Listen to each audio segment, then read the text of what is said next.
Okay, before we start, please all stand.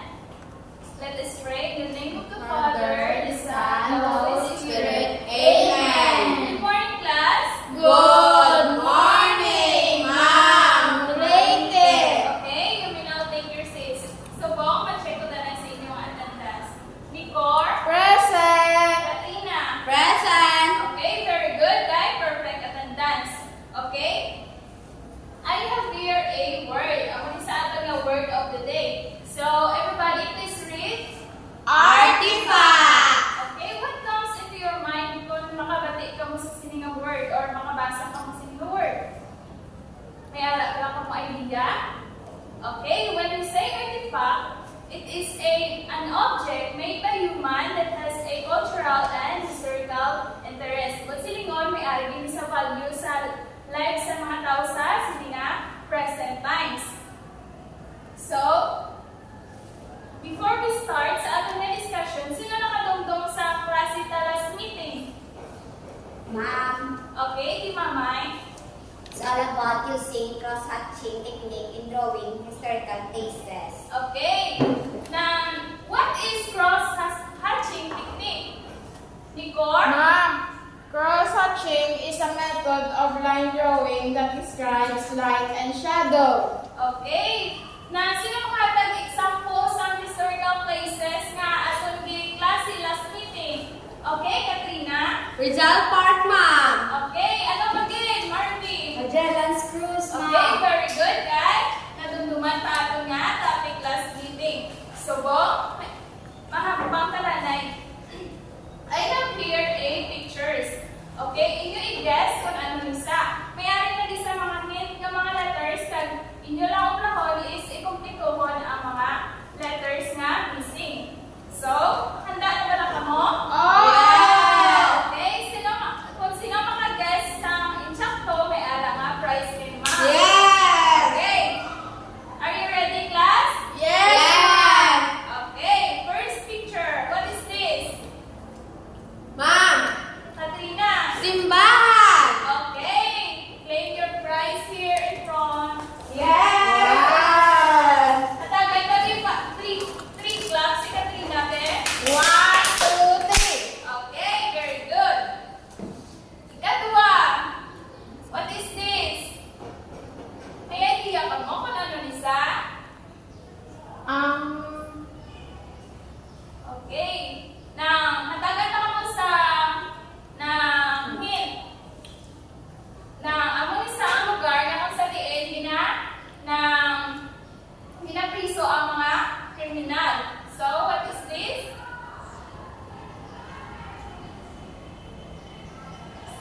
Saan mo, ma'am? Sa... Muntinlupa, naman mo? This is what? Hindi Okay? man jail. Nalipat. Next, ma'am. Next, ma'am. Okay. Next picture. Bye! Okay. Okay. Claim your prize, Jasmine. Jasmine niya. Okay. Next picture. Ma'am. Okay, Mamay. Bahay na ba to? Alright. Claim your prize. Okay. Next picture. What is this? Turugan. Okay, Jasmine. Claim your prize here. Yay! Alright. So, our topic for today is all about the architectural designs and artifacts found in our community. Ang isang examples turugan, simbahan, garcel, bahay na bato, at bahay kuko. So, let us have a group activity. I will group you in 5 groups. Okay, everyone must participate. This will be the group 1, group 2, group 3, 4, and 5.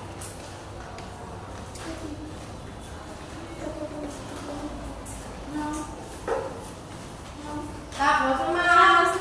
Okay, face na dito po nga ang inyong naubra nga.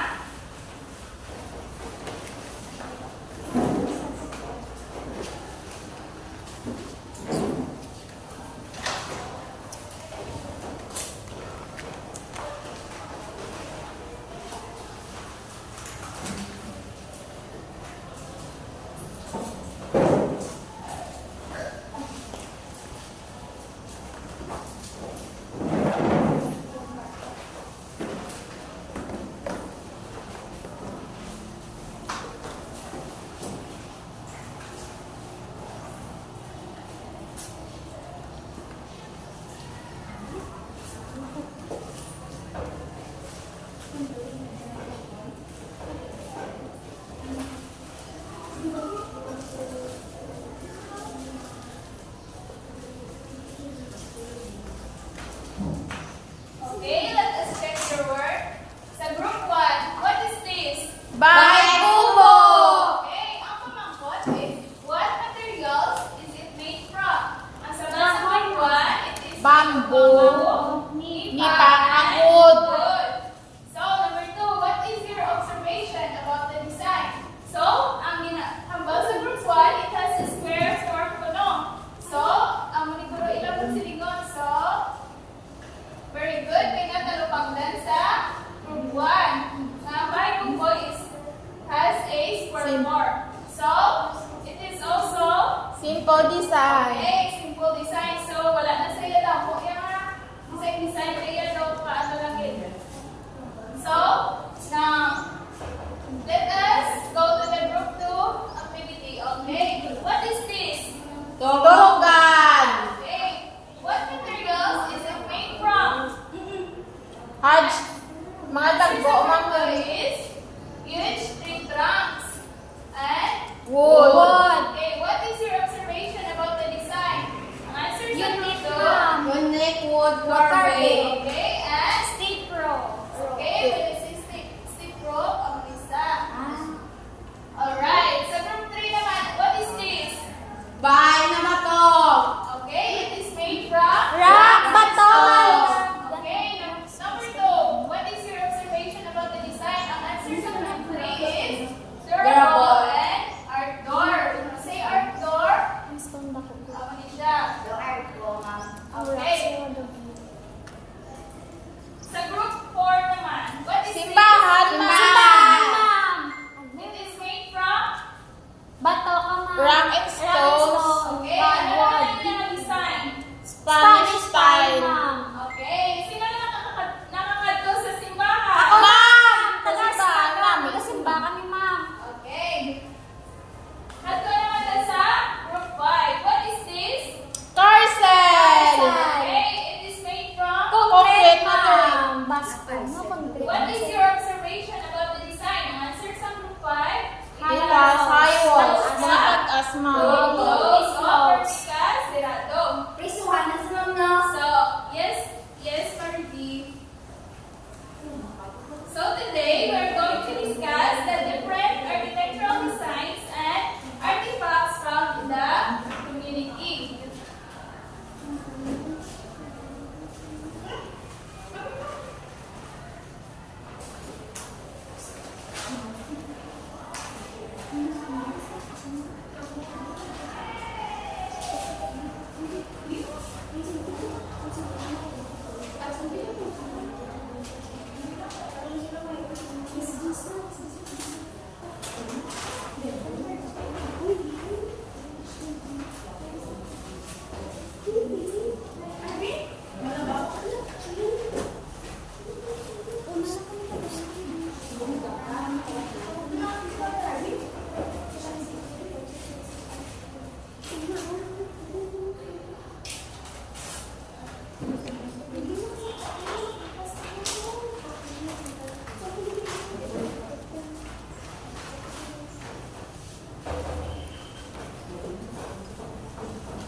Let me know.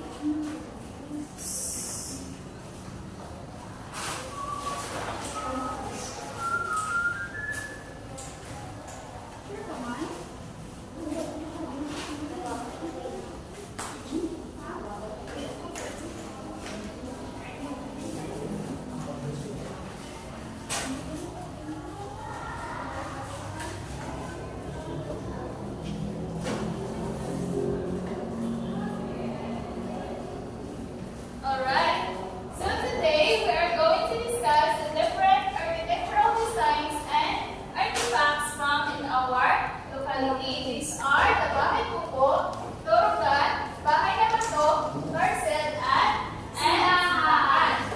Now, what is Bahay Kuko? Everybody please read. The Bahay Kubo or Nipa hut is a self house and it is the iconic symbol of Filipino culture. Okay. Bahay means house and kubo means cube. Thus, Bahay Kubo. Okay, what materials it is made from? Okay, RP. Nipa, ma'am, gamit nila kang kubo. Tapos may ano, Kawayan kawayan siya. Alright. That is the materials used in building a bahay kubo. So, sino na din nakastay sa bahay kubo? Ma'am, ako, ma'am. Okay, what is your experience? Sabi, ma'am, kubo. Ma'am, Alright. tugnaw lang. Ma'am, tugnaw, ma'am. Okay. So, let us go to Turugan. Sino na nakakita sa Turugan? Kami, ma'am. Okay. Sa akin talaga na naman, ma'am. Magsakay kami si Res. Ma'am, ano na siya kasi malayang turugan, ma'am. Alright, Derita Baloon, what is the Turugan? So, everybody, please read. The turugan is the dwelling place of royalty of the late dwelling people of. Of Maranao, you guys. Class. So, what materials it is made from? Falls from huge tree trunks, ma'am, woods, bamboo, wooden trunks, ma'am, galvanized iron sheets. Alright. It is made from materials like bamboo, wood, posts from huge tree trunks, wooden planks, and galvanized iron sheets. So, what is the architectural designs of Turugan? Kaya sa mga posts are huge, strong, with mga long, labas, and mga roofs are soaring and ornamented, and a bread shapes are carved on its beams and columns, decorated with Maranao design called ukir or sarimanok. Okay, are you familiar with the Okir design and Sarimanok? Ang sarimanok lang, ma'am. Manok, Okay. Sa Sarimanok is symbolizes ng good fortune. That's why the Maranao people use the Sarimanok design to design their house so that they will have a good fortune.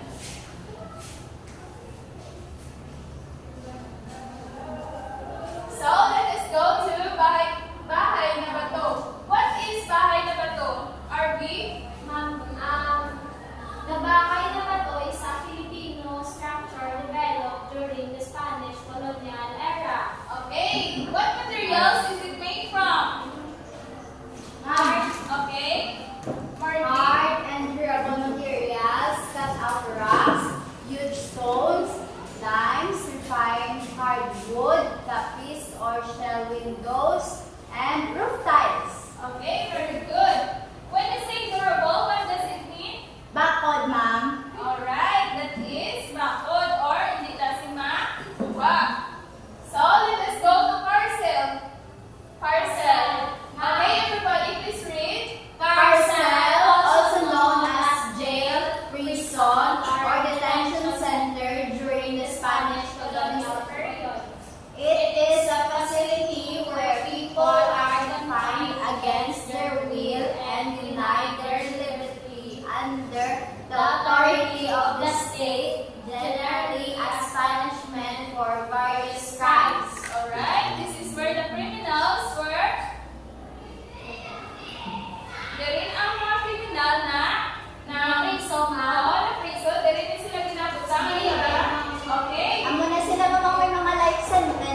no? Oo, galing kayo sa iban, may alam ng mga criminals or may alam ng mga people na nakapadto sa parcel, especially during sa Spanish colonial period, na wala sila sa sala. Oo, ma'am. So, Kaya sa ma'am. Gaya may mga injustices, ganyan ang mga community na nakatabo during sa Spanish colonial period.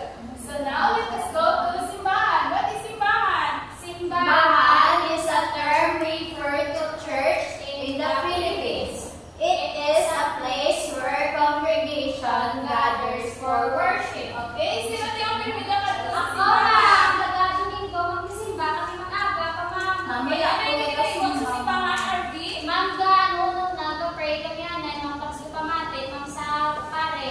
Very good. Ang kinaiyaang maayon na.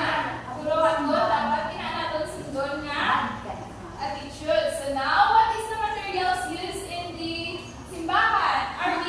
Cut out rocks, ma'am. Use stones. Tapos refined hardwood, ma'am. Tapos copies or shield.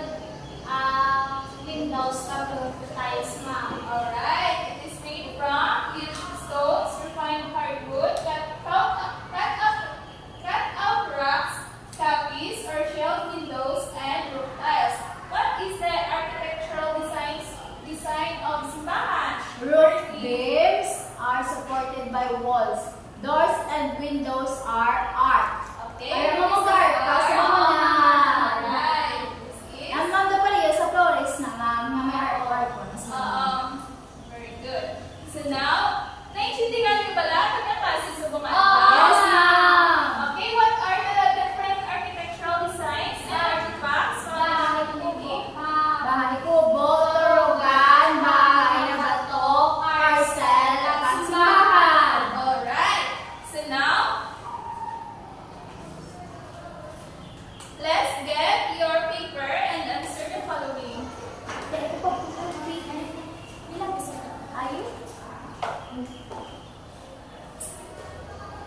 Answer na lang ni ma'am. Yes or B?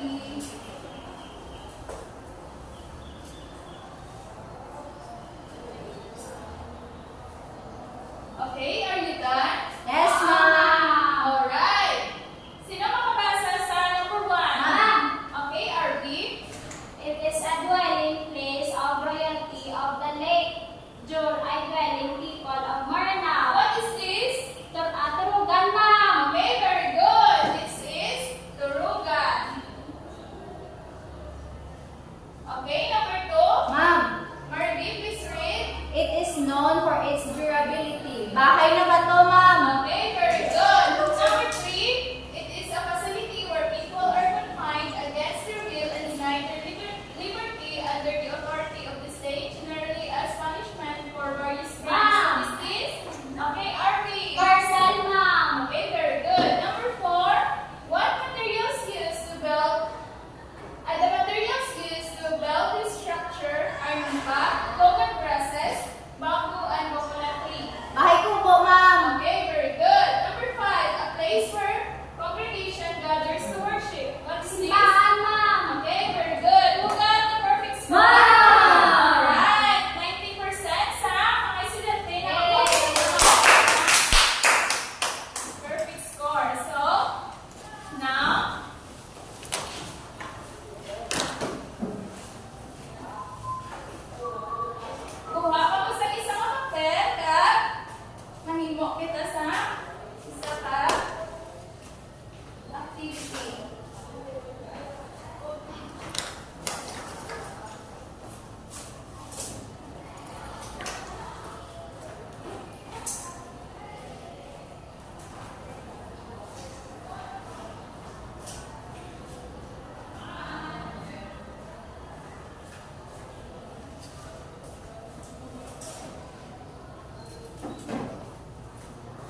Okay, get your assignment notebook and copy the following.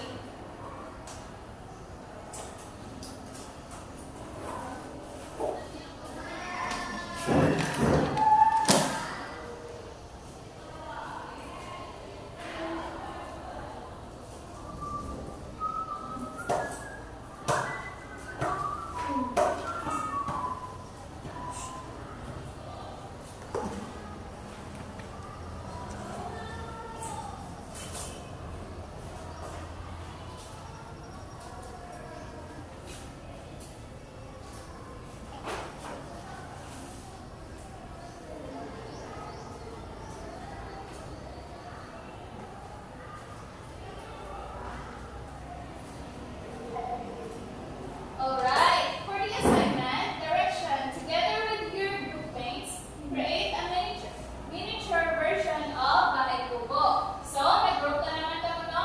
So, this is the rubrics for the output. Structure, 20%, design, 20%, materials, 20%, creativity, 20%, and timeliness is 10%, with a total of 100%. So, the deadline of the output will be on June 2020. Okay, ma'am. Now, are you done, class? Yes, ma'am. Okay.